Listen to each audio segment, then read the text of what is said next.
Bismillah. Assalamualaikum warahmatullahi wabarakatuh. Innal hamdalillahi nahmaduhu wa nasta'inuhu wa nastahdihi wa natubu ilaih wa na'udzu billahi min syururi anfusina wa sayyiati a'malina may yahdihillah fahuwal muhtadi wa may yudlil falan tajida lahu waliyyan mursyida. Asyhadu an la ilaha illallah wahdahu la syarikalah wa asyhadu anna Muhammadan abduhu wa rasuluhu la nabiyya wa la rasula ba'dah.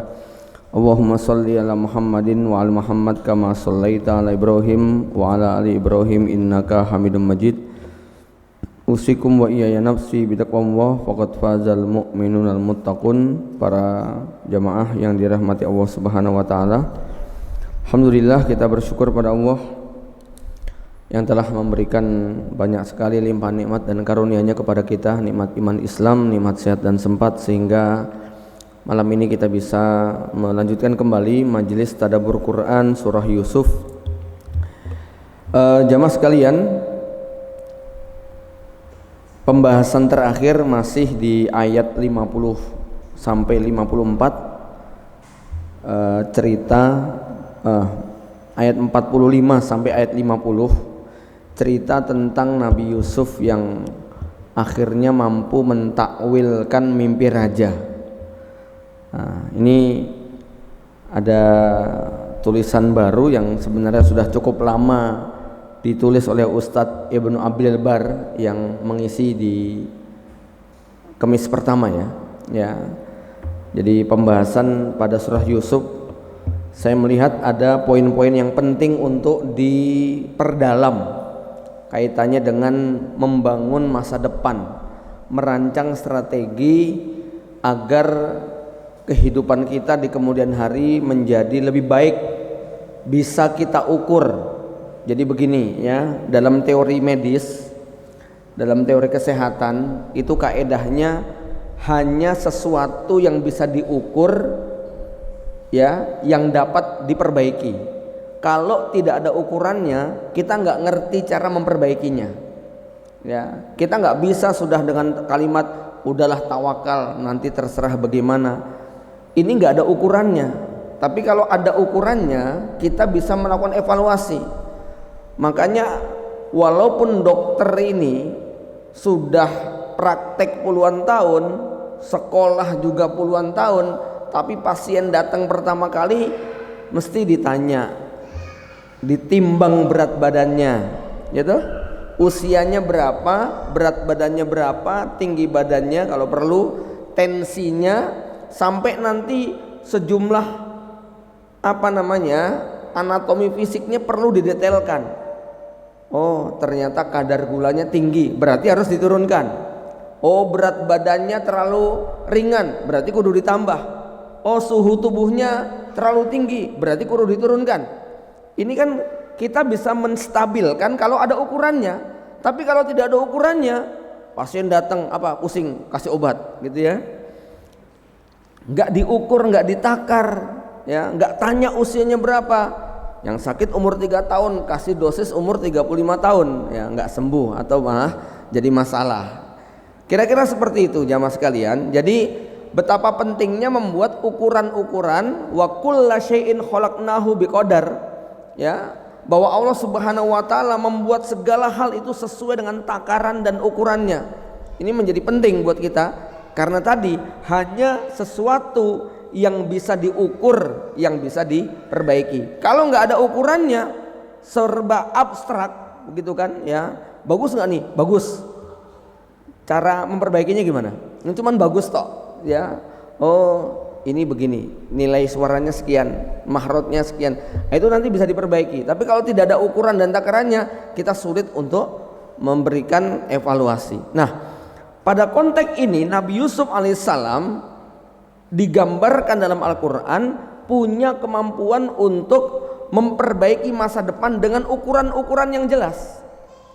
Ketika mimpi raja bahwa dia melihat ada 7 sapi gemuk yang diterkam oleh 7 sapi kurus ya, ada 7 pohon yang berbuah lebat diterkam oleh pohon-pohon kering ya,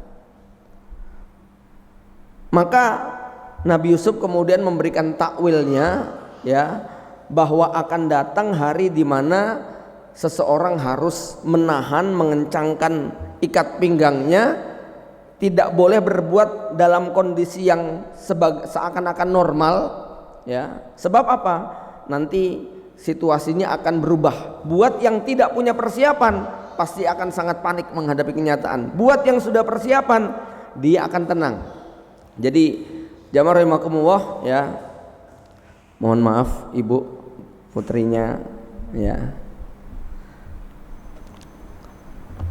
Jadi kalau kita tidak memiliki ukuran dan takaran, kita tidak bisa untuk melakukan perbaikan. Saya bacakan beberapa poin yang termuat di tulisan beliau, ya. Ayat ini menurut Imam Al-Qurtubi, Syekh Wahbah Az-Zuhaili dan Syekh Abu Bakar Al-Jazairi, ayat 47 ini menjadi dasar dari maslahat mursalah. Apa itu maslahat mursalah?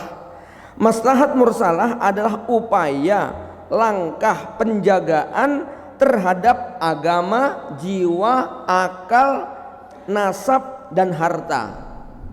Jadi semua syariat Islam tujuannya adalah untuk menjaga 5 poin ini: menjaga nyawa, menjaga agama, menjaga nyawa, menjaga akal, menjaga kehormatan atau nasab keturunan, dan menjaga harta, ya. Maka segala upaya apapun harus dilakukan supaya 5 perkara ini dijaga, ya. 30 juz, 114 surat, 6.300 sekian ayat, itu tujuannya adalah melindungi yang 5 ini dengan urutan. Nomor 1 agama. Agama ini lebih mahal daripada harta, nyawa, kehormatan, dan akal. Walaupun kadang-kadang, ya, dalam praktek agama boleh dikalahkan demi menyelamatkan nyawa. Misalnya orang dipaksa kufur, itu kan, dipaksa untuk mengucapkan kalimat syirik dengan ancaman belati di leher, maka saat itu dibolehkan. Yang penting hatinya tidak kufur, ya. Bahkan kadang-kadang orang boleh kehilangan nyawa demi menyelamatkan harta, padahal nyawa nomor 2, harta nomor 5. Agama, nyawa, kemudian akal, kehormatan, kemudian harta. Harta nomor 5, tapi kadang-kadang demi menyelamatkan harta orang boleh kehilangan nyawa. Maka Rasul mengatakan, man kutila duna malihi fahuwa syahid. Siapa yang terbunuh karena mempertahankan hartanya, maka dia mati syahid. Walaupun nanti kalau kita berbicara maslahat mursalah, ya, hadis ini perlu diperinci. Tidak kemudian gara-gara Anda membaca hadis ini, Anda naik mobil, kemudian ditodong sama orang, diminta uang 20.000, terus Anda dengan dalil mempertahankan harta mati syahid, kemudian Anda rela berantem sama preman hanya gara-gara duit 20.000, gitu loh. Nah, ini nggak benar, ini nggak maslahat mursalah namanya, gitu ya. Ini nggak maslahat mursalah. Kasih aja lah kalau cuma 20.000 perak, begitu kan, ya. Wong dia pakai cuma untuk makan. Tapi ada situasi di mana Anda barangkali harus mati karena mempertahankan harta Anda.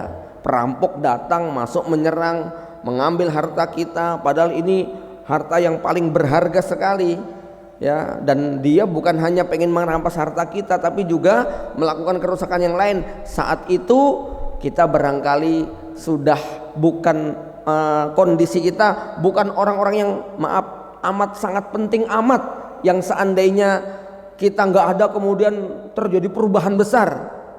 Kita orang biasa, nggak terlalu diperhitungkan. Sudahlah, ini kayak pintu amal soleh yang paling besar, ngelawan perampok sampai mati. Tapi kalau Anda seorang kiai yang diperhitungkan, jamaahnya banyak, cuman kayak gitu, ya sudah, rampok kayak gitu ditausiahi aja lah, ya. Mau ambil aja, begitu loh, ya. Nyawanya lebih mahal, gitu loh, ya. Jamaah rahimakumullah, ini maslahat mursalah, ya. Jadi apa yang dilakukan Nabi Yusuf alaihissalam itu adalah dasar dari maslahat mursalah, di mana sebetulnya tidak ada perintah untuk menyimpan 7 tahun. Ya, apalagi kalau pakai prinsip, kenapa sih kita takut lihat itu yang namanya ayam? Dia nggak ada nyari makan kok bawa karung begitu kan? Ya, kumpulin buat kapan? Buat besok. Kalau ada ayam kayak gitu diusir dari komunitas ayam. PT macam opo ya metu gitu ya. Rasa dari PT gitu kira-kira gitu ya. Nah, kita manusia. Nabi Yusuf mengajarkan bagaimana kemudian menyiapkan bekal sampai jangka 14 tahun gitu. Ya, ini masalah mursalah. Jadi merencanakan untuk sesuatu yang itu tidak bertentangan dengan apa? Bertentangan dengan tawakal kita kepada Allah Subhanahu wa taala. Kenapa? Yang dijaga Nabi Yusuf itu satu agama. Ya. Maksudnya bagaimana? Ya. Ya kalau orang itu kemudian nggak bisa makan, berapa banyak mereka yang nggak bisa makan akan menjual akidahnya, ya nggak? Dan hampir semua orang hari ini menjual agama gara-gara urusan perut. Maka menyelamatkan perut orang itu sebetulnya juga menyelamatkan agama mereka. Ya. Yang kedua menyelamatkan nyawa. Iyalah, kalau tidak makan maka tidak bisa dipertahankan nyawa ini. Yang ketiga menyelamatkan akal. Berapa banyak orang gila stres karena apa? Karena kebutuhannya nggak tercukupi, beban hidupnya sangat berat, utangnya sangat banyak. Akhirnya dia milih bunuh diri. Nggak kuat itu otaknya memikul beban tadi. Menyelamatkan kehormatan, lagi-lagi ya maknanya dua, kehormatan dan keturunan. Orang kalau tidak ada makanan maka dampaknya tadi kehormatannya banyak yang kemudian digadaikan ya. Dan yang kelima menjaga harta. Orang kalau nggak ada makanan mana bisa dia bekerja. Maka jamaah rahimakumullah, pada konteks ini kita baru menyadari kalau antum renungkan di muka bumi ini tidak ada nikmat materi yang Allah berikan kepada kita lebih mahal daripada makanan.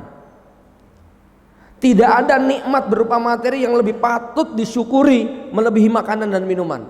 Apa buktinya? Ya, kalau Anda memiliki emas 1 karung di tengah padang pasir, saat itu sudah kehausan, kelaparan, makanan satu-satunya yang ada tinggal sepotong roti. Berani nggak nuker emas sekarung tadi dengan sepotong roti dan segelas air? Berani nggak? Berani. Ini maknanya kita menyadari bahwa ini lebih mahal daripada emas. Buktinya kita berani tukar. Nah, sekarang Anda punya emas 1 karung di tengah padang pasir, teman Anda punya iPad gitu ya, yang harga 25 juta di tengah padang pasir, suruh tukeran, mau nggak kira-kira? Tukeran yuk, ya iPadku bagus nih, nggak ada sinyal, nggak ada apa gitu kan, ya kira-kira mau nggak? Nggak mau gitu loh. Bahkan andai kata ada sinyal sekalipun full kuota, mau nggak tukeran? Nggak mau gitu loh. Ya, ini nikmat makanan, nikmat minuman adalah nikmat yang harus lebih dipertahankan daripada nikmat-nikmat yang lain. Maka rasa syukur kita di depan makanan dan minuman itu harus lebih dibandingkan dengan nikmat-nikmat materi yang lain. Nah, ini konsep Nabi Yusuf alaihissalam adalah mengajak kita untuk berpikir maslahat mursalah. Nanti dari sini kemudian mengembang maslahat mursalah. Kenapa kita perlu bikin gedung sekolah? Kenapa kita perlu bikin perumahan komunitas muslim? Kenapa kita perlu bikin mengadakan lelang wakaf tanah kuburan muslim? Kenapa kita perlu mengadakan transportasi milik kaum muslimin, toko dan seterusnya, dalam rangka menjaga yang 5 tadi atau menjaga salah satunya. Ya, sebab ya walaupun tidak ada dalilnya, tidak ada perintahnya secara khusus, kalau perkara-perkara itu akan berdampak kepada kebaikan yang 5, ini termasuk perkara yang sangat dianjurkan. Sebagaimana kita tidak boleh melakukan sejumlah perkara walaupun tidak ada larangannya, tetapi berpotensi untuk mengancam yang 5. Bisa dipahami ya? Kita tidak boleh melakukan sesuatu yang berpotensi untuk mengancam 5 perkara ini walaupun tidak ada dalil larangan secara khusus. Sebagaimana kita dianjurkan untuk merumuskan sesuatu, mengkonsep sesuatu yang tidak ada dalil khususnya tetapi akan berdampak untuk melindungi yang 5 perkara ini. Di zaman Nabi ada nggak lembaga konsultasi keluarga sakinah? Nggak ada, gitu kan. Di zaman Nabi ada nggak yayasan-yayasan sosial? Nggak ada. Sekolah-sekolah klasikal? Nggak ada, ya. Tetapi ini semua bagian daripada maslahah mursalah, ya, kemaslahatan, termasuk nanti, ya, dalam hal ini misalnya kalau masuk ke tata negara mengelola masyarakat umum, kaitannya dengan membuat administrasi, bikin KTP, bikin SIM, bikin surat nikah. Itu di zaman Nabi. Jangan kemudian kita katakan Nabi itu nggak ribet-ribet amat, nikah itu tinggal angkah tuka wa zawatuka. Ngapain dadak pakai dicatat segala. Oh, ini pikniknya belum jauh berarti gitu ya, ya. Jadi Bapak Ibu yang dirahmati Allah Subhanahu wa taala, ini bagian daripada maslahah mursalah. Ya. Kemudian berikutnya adalah membimbing kepada jalan yang bermanfaat untuk agama dan dunia bagi orang yang bertanya, ya. Jamaah rahimakumullah, di antara faedah pada ayat yang ke-47 ini, hendaknya orang kalau ditanya dalam perkara dunia maupun perkara agama, ya, maka orang tadi bersedekah terhadap orang tadi dengan ilmunya. Jadi tubuh kita ini Bapak Ibu sekalian, ya, oleh Allah diwajibkan, ada kewajiban untuk bersedekah. Mata kita ada kewajiban sedekahnya, tangan kita ada kewajiban sedekahnya, ilmu kita ada kewajiban sedekahnya, harta kita ada kewajiban sedekahnya. Bahkan persendian kita yang 360 itu masing-masing ada kuota sedekahnya, ya. Dan itu sangat berat sekali. Makanya Rasul kemudian memberikan sejumlah cara yang praktis bagaimana menutup kewajiban kuota sedekah tadi. Misalnya kalau 360 persendian tadi, dengan cara sholat duha itu mengcover kewajiban sedekah 360 persendian kita, ya. Nah, tetapi ada sedekah yang ini juga harus diperhatikan, yaitu sedekah ilmu. Bagaimana sedekah ilmu? Rasulullah SAW bersabda, di antara hak seorang muslim bagi atau kepada atas muslim lainnya itu adalah kalau faizastansoh fansoh lahu, kalau dia minta nasihat, minta ilmu, maka berilah dia ilmu, berilah dia nasihat, ya. Maka Anda punya hak, misalnya lagi punya problem, punya masalah, saya mau minta sedekah ilmunya, saya punya problem begini begitu. Itu kalau Ustadz tadi punya waktu, punya kemampuan menjawab, wajib bagi dia untuk mensedekahkan ilmunya, ya. Apakah boleh dimintai bayaran? Tergantung kontennya, ya, tergantung kontennya. Kalau itu ilmu-ilmu yang terkait dengan ulumul dunia, nggak apa-apa dia minta bayaran, ya. Minta diajari ilmu bikin bakso yang enak, minta diajari ilmu cara membuat adonan roti yang lembut, ya. Karena ada orang yang nggak paham dengan hadis menyembunyikan ilmu. Siapa yang menyembunyikan ilmu nanti akan Allah ikat dia dengan tali api neraka. Lalu dia tanya sama tetangganya yang sudah bayar kursus puluhan juta bikin roti, bagi dong resepnya. Ketika nggak mau ngasih, kamu dosa besar itu nggak mau berbagi ilmu, begitu ya. Nah, ini nggak begitu ya. Kalau ilmu dunia boleh kita sembunyikan, ilmu manajemen, ya, ini rahasia perusahaan, boleh tidak diceritakan. Mau menceritakan boleh juga, gitu ya. Nggak apa-apa, saya bagi ilmu ini buat kalian. Kan ada yang begitu juga, ya. Ya masing-masing. Tapi secara hukum dibolehkan untuk tidak diceritakan, kecuali dengan bayaran tadi, ya. Nah, tapi pada konteks ini Al-Quran mengajarkan pada sosok Nabi Yusuf yang bukan hanya menjawab kebutuhan orang tadi, tetapi juga menjawab sesuatu yang memberi manfaat kepada dia. Jadi Nabi Yusuf memberikan jawaban lebih dari apa yang dibutuhkan.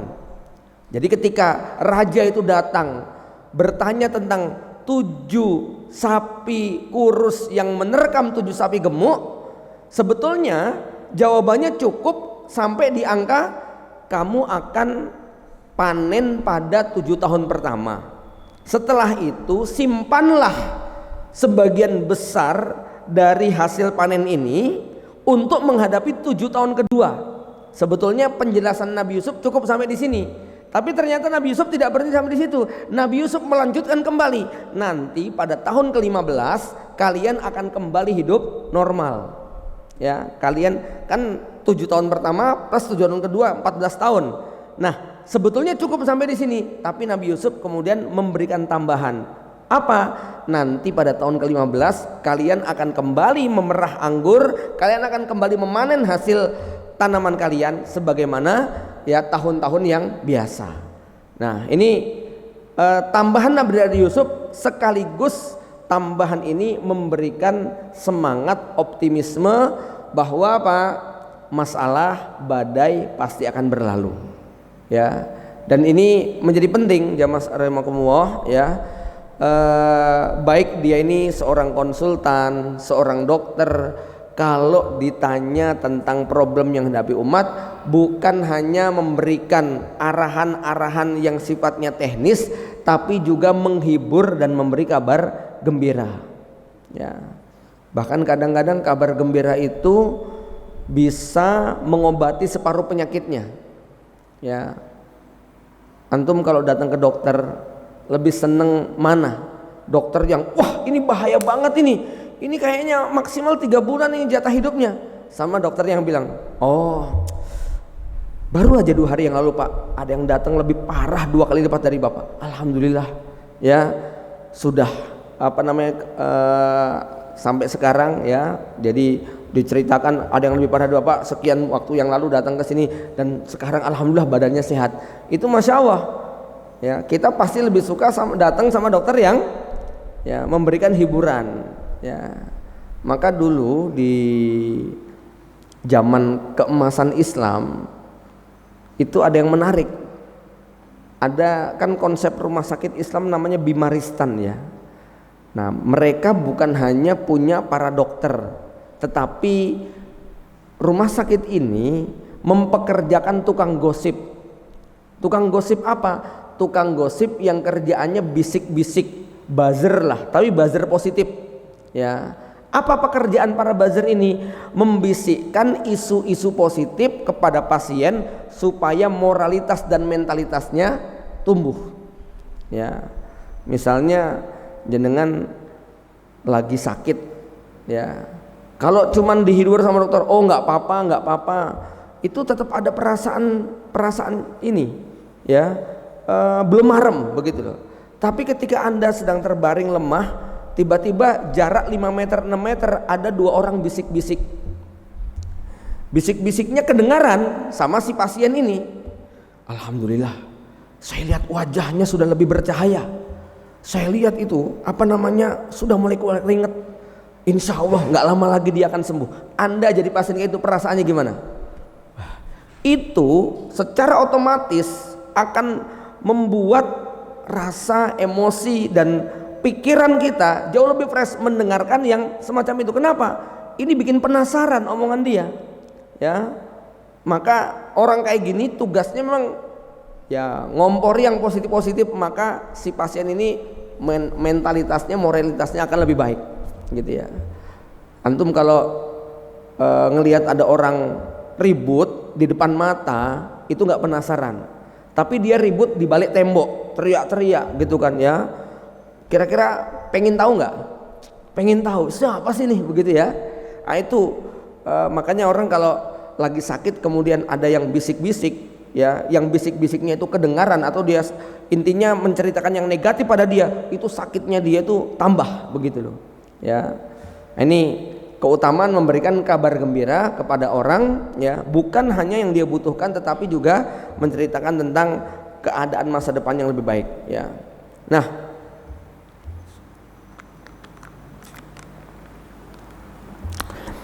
ada yang menarik lagi di sini. Apa itu? Yang diceritakan oleh Syekh Bilal Al-Farisi. Dimana kita tahu Nabi Yusuf alaihissalam itu didolimi bertahun-tahun, di penjara bertahun-tahun, ya. Sudah gitu dua temennya yang minta fatwa, minta nasihat, diberi nasihat dan akhirnya bebas. Dan Nabi Yusuf alaihissalam itu sudah mewanti-wanti kepada salah satu dari keduanya yang bakal selamat, tolong nanti sampaikan kasus saya kepada sang raja, ya, supaya kasus saya ini diperhatikan. Ternyata saking gembiranya dia sampai lupa, ya. Tapi subhanallah, ini kesabaran Yusuf yang kata Rasulullah SAW, ya, lau labistu ma labisa Yusuf fis sijni la ajabtu da'i. Sekiranya aku mendekam di penjara sebagaimana mendekamnya Yusuf, tentu aku akan menjawab utusan raja itu. Maksudnya apa? Waktu itu Nabi Yusuf kan tidak langsung menjawab utusan raja, tapi Nabi Yusuf minta supaya kasusnya itu dikelirkan terlebih dahulu. Jadi begini, ya, ini kebesaran jiwa yang tidak mudah dimiliki oleh setiap orang. Kalau kita didolimi kemudian membalas kedoliman itu secara wajar, maka ini adil namanya. Tapi kita didolimi, habis itu kita malah nolong orang yang mendolimi kita. Ini Nabi Yusuf namanya, ya. Bayangkan ya, Nabi Yusuf itu sudah nolong orang yang minta fatwa, yang akhirnya dia selamat, terbebas dari penjara, bisa kembali bekerja kepada sang raja, dan orang ini melupakan Nabi Yusuf. Sampai akhirnya kemudian besoknya, sekian tahun kemudian, orang ini punya masalah yang kompleks, ya, dia ditanya raja dan dia ingat Nabi Yusuf punya jawabannya. Lalu dia menemui Nabi Yusuf, dan Nabi Yusuf tidak kemudian, kamu datang pas butuh aja, gitu ya. Kan kalau kita kayak gitu Pak, ya, kita tuh kan sebel sama orang yang kalau sukses lupa, begitu ya, pas butuh datang. Nabi Yusuf enggak komentar begitu. Nabi Yusuf didatangi oleh orang tadi dan menceritakan, subhanallah, bukan cuma dijawab, tapi diberi tambahan jawaban yang menenteramkan. Ini yang digambarkan setelah didolimi di penjara beberapa tahun, justru Nabi Yusuf memberikan nasihat tulus untuk kebaikan dunia mereka. Inilah kelembutan jiwa para nabi dan rasul, ya. Jemaah rahimakumullah, jurus ini menjadi penting dalam konteks berinteraksi dengan keluarga, terutama dengan istri. Paham ya? Ya, bener ini. Jurus ini sangat penting dalam konteks interaksi suami kepada keluarga besarnya, terutama kepada istri. Kita tahu bagaimana wanita dengan karakter kelemahan yang begitu banyak sekali, ya, ini harus tetap dibalas dengan kelemah lembutan oleh laki-laki, ya. Maka kalau kualitasnya seperti Yusuf alaihissalam, ada buku yang menceritakan sekitar 150 tokoh wanita termasuk kisah Nabi Yusuf dan Zulaikha, ya. Intinya buku itu menceritakan akhirnya Nabi Yusuf menikah dengan Zulaikha. Cuman sayangnya memang secara riwayat itu tidak disebutkan seperti apa kualitas sanadnya, doif atau sohihnya, tapi intinya di situ diceritakan Yusuf akhirnya menikahi Zulaikha, yang Yusuf bersikap kepada Zulaikha sebagaimana Nabi Yusuf bersikap kepada 10 orang saudaranya. Ya, kita tahu Zulaikha lah penyebab dia masuk penjara. Zulaikha lah yang menyebabkan dia kemudian dihinakan dalam penjara, kan begitu, ya. Zulaikha lah yang membuat dia kemudian dituduh melakukan ini itu dan sebagainya. Tetapi setelah Yusuf bebas dan setelah Yusuf kemudian menjadi raja, lalu kemudian sekali lagi dalam versi cerita tadi akhirnya Yusuf menikah dengan Zulaikha, ya. Di situ Nabi Yusuf melupakan semua kesalahan-kesalahan Zulaikha tadi. Sebagaimana Nabi Yusuf ketika berhadapan dengan 10 saudaranya yang datang minta maaf, minta ampun betul, maka Nabi Yusuf mengatakan la tasriba alaikumul yaum. Tidak ada kemarahan, tidak ada bulian kepada kalian pada hari ini, ya. Jamaah rahimakumullah, inilah yang disebut dengan kekuatan yang sesungguhnya. Orang kuat itu bukan orang yang bisa membanting orang, bisa gulat, tetapi orang kuat adalah orang yang bisa melampiaskan amarahnya pada saat dia mampu untuk mewujudkannya. Ya. Kemudian jamaah rahimakumullah, ayat ini juga menjadi isyarat tentang dua hal. Satu, anjuran untuk memperbanyak cadangan pangan. Yang kedua, tentang kebolehan menimbun makanan hingga waktu tertentu kalau dibutuhkan. Bab tentang menimbun, ihtikar, menimbun yang dilarang adalah menimbun untuk memanfaatkan situasi dengan mengambil keuntungan yang berlipat yang dampaknya mendolimi banyak orang. Kita tahu ini barang mau datang ke tempat si fulan, daerah si fulan, ya, dan mereka amat sangat membutuhkan. Kalau saya borong semuanya, mereka pasti akan mencari, berapapun harga akan dibeli. Maka saya rela kemudian membeli, menimbunnya sampai harga naik, lalu saya jual bebas kepada mereka. Ini yang namanya menimbun yang haram. Tapi kalau Anda punya sawah sekian hektar, kita baca berita potensi akan kelangkaan pangan, lalu sekian hektar yang menghasilkan sekian puluh ton itu kita panen dan kita simpan di gudang kita. Ditanya ada pedagang boleh? Enggak saya beli. Ya, buat apa? Ini saya mau simpan buat anak keturunan saya. Itu bukan menimbun yang diharamkan. Ya. Atau karena pesantren punya santri, ya, atau seorang bapak punya istri 4, punya anak 40 misalnya, dia merasa ini panen ini saya pengen menyelamatkan generasi saya sampai sekian tahun ke depan, ya, disimpan bahan tadi, karena kalau masih dalam bentuk kulit padi ini kan awet, ya, disimpan untuk sekian waktu. Ini bukan termasuk menimbun yang diharamkan. Bisa dipahami ya? Ya, jadi menimbun yang diharamkan itu adalah menimbun barang kebutuhan pokok yang harusnya itu jatuh kepada masyarakat, tetapi kemudian ditahan karena apa? Karena kita ingin mengambil keuntungan. Ya, jadi kalau misalnya antum tahu nih BBM bakal langka, terus antum beli 100 drum, untuk apa? Ini buat jaga-jaga kebutuhan transportasi pondok pesantren. Ini bukan menimbun yang diharamkan. Nah, terlepas bahwa nanti dalam hukum negara itu kena masalah, itu beda cerita. Tapi secara fikih itu bukan menimbun yang diharamkan. Apalagi kok menimbun yang bukan kebutuhan pokok.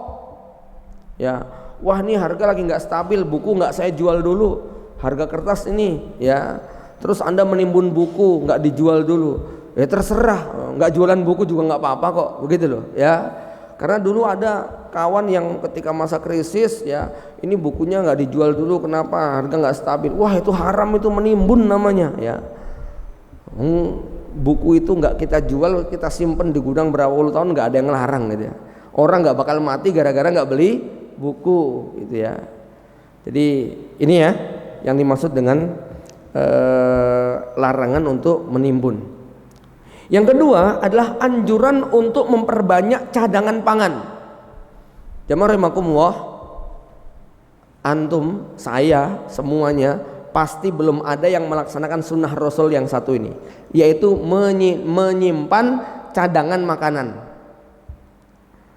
Mungkin ada yang pernah baca Syekh Abdus Sami Abdul Alim dalam bukunya tentang manajemen konflik Rasulullah di keluarganya, ya, di mana kata Imam Ibnu Hajar al-Asqalani, beliau menjelaskan standar nafkah yang diberikan Rasulullah SAW kepada keluarganya.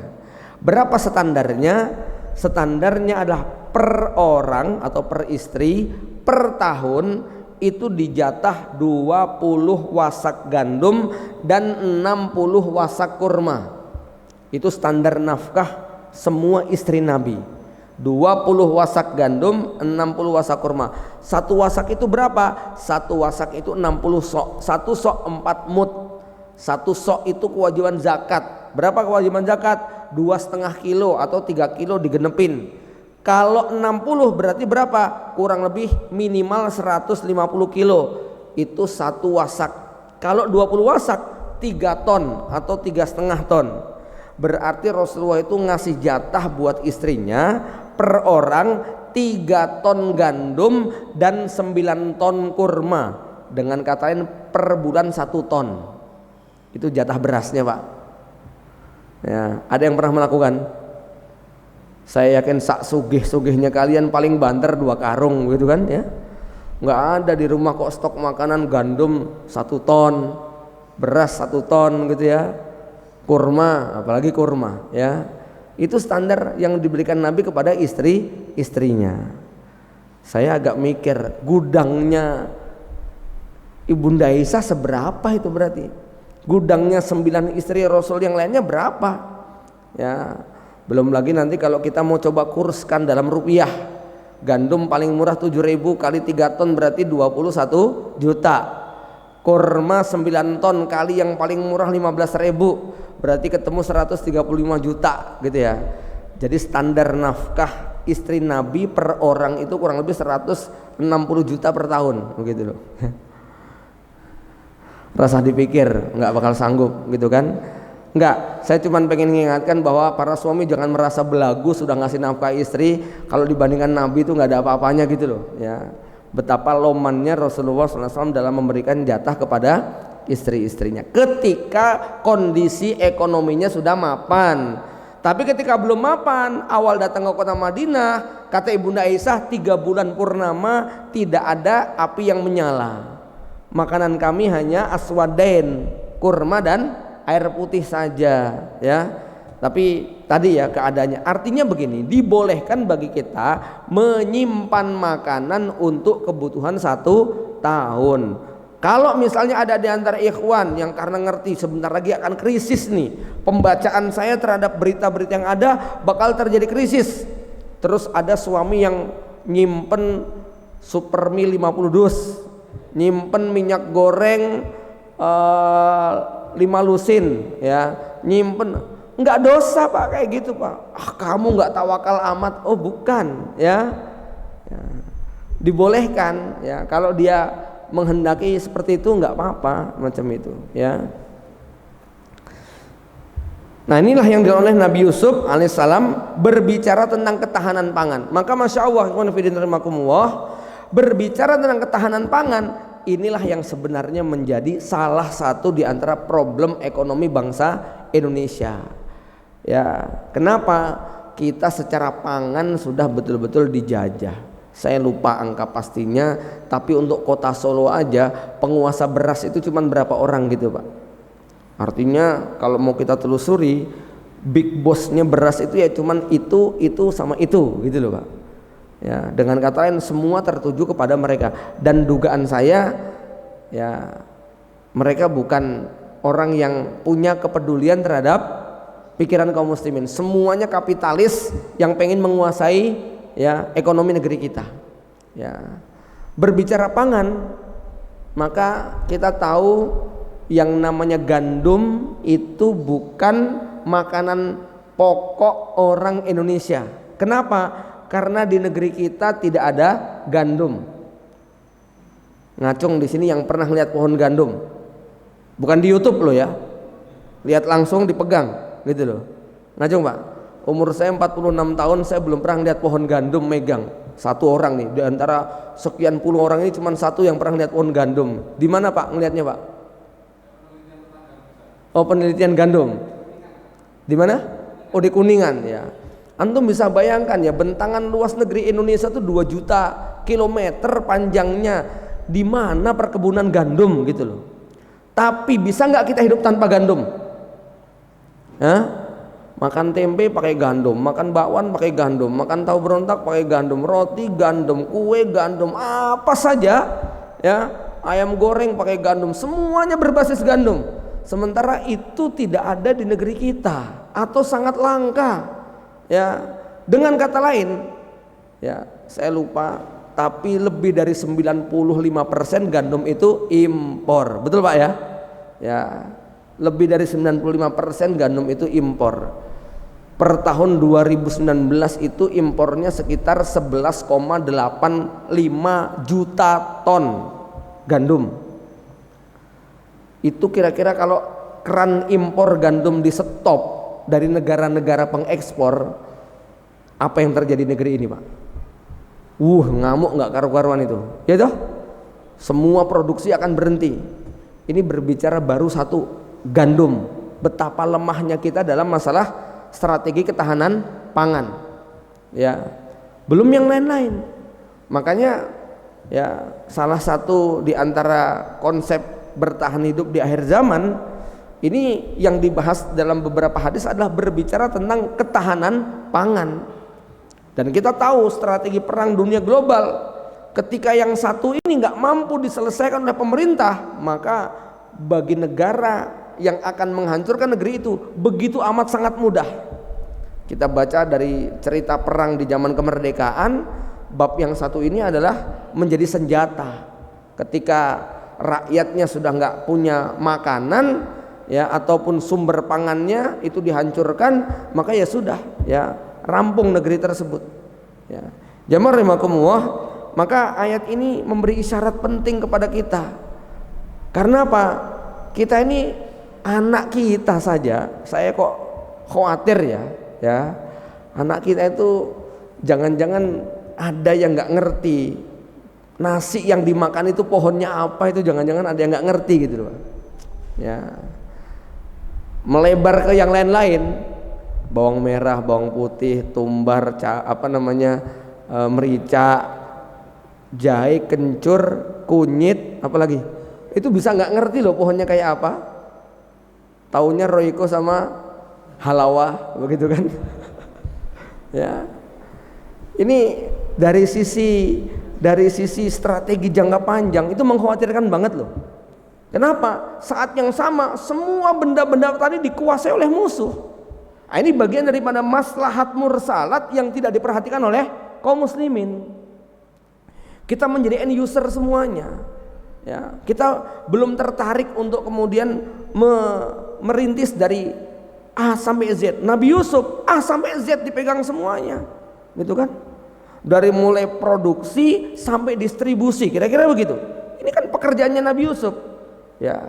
Maka jangan mimpi bikin negara, mimpin negara, ya, karena memang urusan yang satu ini masya Allah, perkara mengurusi nyawa perut jutaan manusia, ya.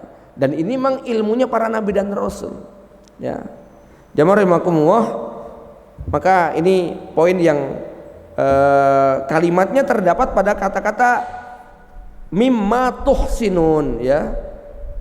Summa ya'ti mim ba'di dzalika sab'un syidadun ya'kul nama qaddamtum lahunna illa qalilam mimma tuhsinun. Di situ menggunakan kata-kata tuhsinun, ihsan, artinya menjaga dan menyimpan, maksudnya meletakkan di gudang penimbunan di bawah tanah, ya. Jadi agak spesifik bagaimana menjaga bekal itu untuk jangka waktu yang sangat panjang. Dalam konteks yang sekup lebih kecil, ya, maka anjuran menabung itu juga bagian daripada maslahat mursalah. Ini ya, menabung itu bagian daripada maslahat mursalah. Ya memang ada sih orang yang punya prinsip ya sudahlah, ya besok-besok lagi, kalau ada ya kita jalani, kalau enggak ada ya udahlah. Ini boleh aja orang tertentu punya prinsip begini, tapi kalau kapasitas dia calon seorang pemimpin nggak bisa, dia harus menyiapkan, ya. Kalau kapasitas Anda sebatas kepala rumah tangga, punya 1 istri 2 anak, itu barangkali cara berpikir semacam itu it's okay.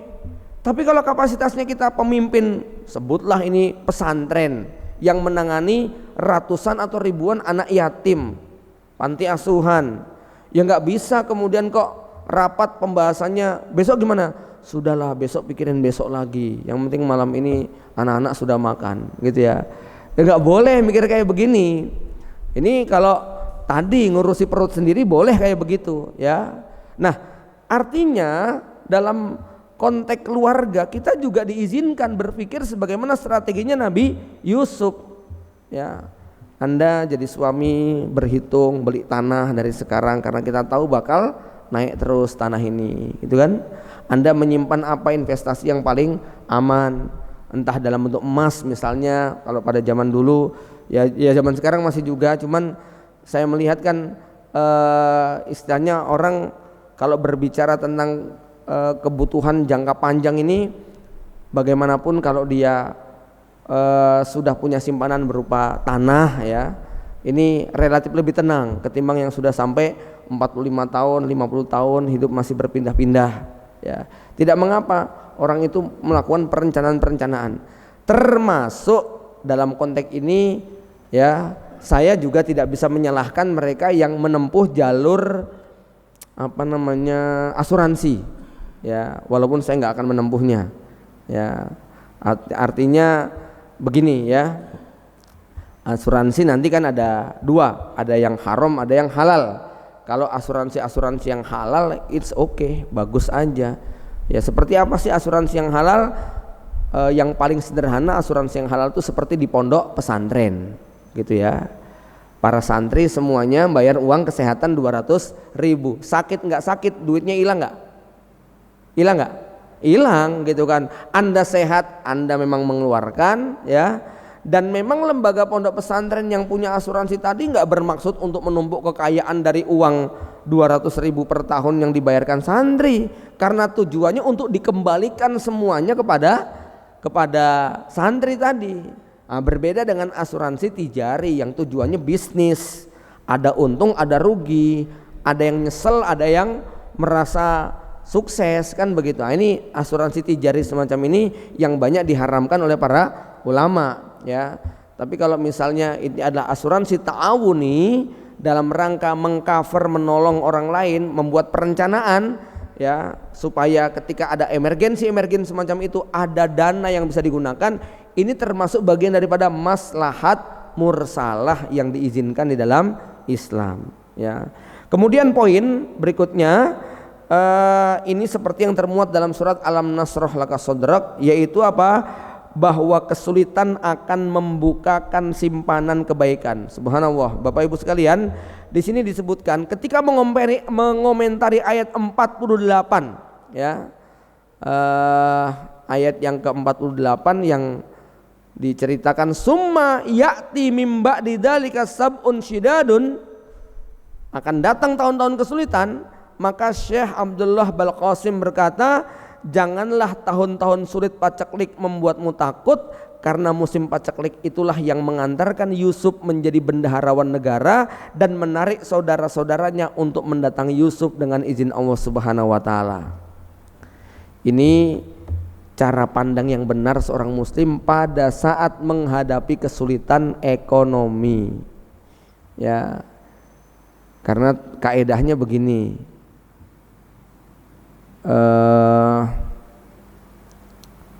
musibatul qaum nikmatun lil ghair. Musibah yang menimpa suatu kaum bisa menjadi nikmat bagi kaum yang lain. Betul nggak Pak? Anda sakit, musibah nggak? Nikmat buat dokter yang mengobati. Walaupun saya nggak tega bertanya sama dokter yang pasiennya antri, saya tanya, Pak dokter, doanya apa sih kok bisa laris begini gitu ya. Ya, itu dokter nggak bisa jawab biasanya ya. Musibah bagi yang kebanan itu nikmat bagi tukang tambal ban, kan begitu ya. Maka seorang mukmin kalau memandang sebuah musibah apapun, termasuk konteks hari ini yang namanya krisis, baik karena pandemik ataupun yang lain-lainnya, maka bersikaplah seperti Nabi Yusuf alaihissalam, bahwa musibah 7 tahun kelaparan ekstrim yang akan datang setelah 7 tahun kenikmatan, itulah yang mengantarkan Nabi Yusuf alaihissalam kepada mimpi-mimpinya ya. Terbayang nggak kalau tidak ada musim paceklik 7 tahun tadi? Ya sudah, Nabi Yusuf tidak bakal jadi pahlawan, tidak akan diangkat menjadi bendaharawan, tidak akan diangkat menjadi menteri pertanian. Tetapi dengan adanya krisis global semacam itulah Allah menjadikan krisis itu tangga bagi Nabi Yusuf alaihissalam untuk meraih posisi jabatan kedudukan yang tidak pernah terbayangkan oleh keluarganya, dan semacam itu. Maka ikhwan fillah rahimakumullah ya, Di satu sisi kalau kita melihat krisis multidimensional yang menimpa kepada negeri ini, mungkin adanya pesimisme dan bingung, sudahlah. Tetapi berdasarkan sunnah kauniyah yang semacam ini, justru inilah nanti akan menjadi jalan bagi orang-orang yang Allah pilih untuk menjadikan situasi ini berubah macam itu, ya. Sebagaimana orang-orang yang tadinya berkuasa seperti Zulekha akhirnya dijatuhkan, ya. Kan ceritanya entah bagaimana Futifar, Zulekha habis itu ya, singkatnya Nabi Yusuf kemudian naik, dan dalam riwayat buku yang tadi saya ceritakan, Zulekha menjadi pengemis, miskin, ya, sampai ditemui Nabi Yusuf dalam keadaan yang sangat, ya, masya Allah ya, mengenaskan begitu, ya. Jamaah rahimakumullah, maka ayat ini memberi sebuah pesan penting kepada kita, yaitu kesulitan ini akan diiringi dengan berbagai macam kemudahan. Kepada teman-teman yang merintis bisnis, jatuh nggak bangun-bangun gitu ya, tenggelam nggak timbul-timbul, ya, timbul tenggelam lebih banyak tenggelamnya, ya, nggak muncul-muncul. Kemudian ya singkatnya keadaan-keadaan yang membuat kita merasa tidak banyak mengalami perubahan, maka ayat ini memberi isyarat dan motivasi yang sangat kuat. Justru musibah itu, krisis itu akan menjadi peluang bagi mereka yang memiliki semangat, ya, memiliki optimisme. Kemudian yang terakhir, bahwa seorang itu dibolehkan untuk menampakkan kemuliaannya dan memberitahukan kedudukan ilmunya, ya, kalau memang situasinya menghajatkan, seperti Nabi Yusuf yang meminta kepada sang raja, ya, ij'alni ala khazainil ardi, angkat aku sebagai penguasa atau bendahara daripada negeri ini, ya. Nabi Yusuf bahkan menunjukkan dirinya hafidun alim. Kadang-kadang kita dibolehkan untuk menunjukkan kapasitas diri kita pada situasi yang memang masyarakat membutuhkan, sementara tidak ada yang maju untuk memberikan jawaban. Maka dibolehkan, Pak, biar saya selesaikan. Ya, oh gitu ya, iya, saya sudah 15 tahun bergelut dalam bidang ini. Nah itu boleh begitu, supaya orang tentram, ya. Bapak yang akan ini nyupir ini ke pegunungan Himalaya misalnya gitu ya. Ya, saya akan membimbing, alhamdulillah saya sudah 60 kali naik turun di sini misalnya. Anda kalau dibimbing sama orang kayak gitu pasti akan tentram, macam kayak gitu ya. Bersama supir yang pengalaman dengan orang yang ahli dan sebagainya. Ya, boleh orang itu menunjukkan pengalaman-pengalaman yang semacam itu, ya, yang akan membuat orang yang membersamainya menjadi lebih tenang. Demikianlah jamaah Bapak Ibu yang dirahmati Allah Subhanahu wa taala, kisah sampai ayat yang ke 50 ini, ya. Insyaallah kita akan lanjutkan pada bulan berikutnya, ayat setelahnya. Aqulu qauli hadza wa astaghfirullah li wa lakum. Assalamualaikum warahmatullahi wabarakatuh.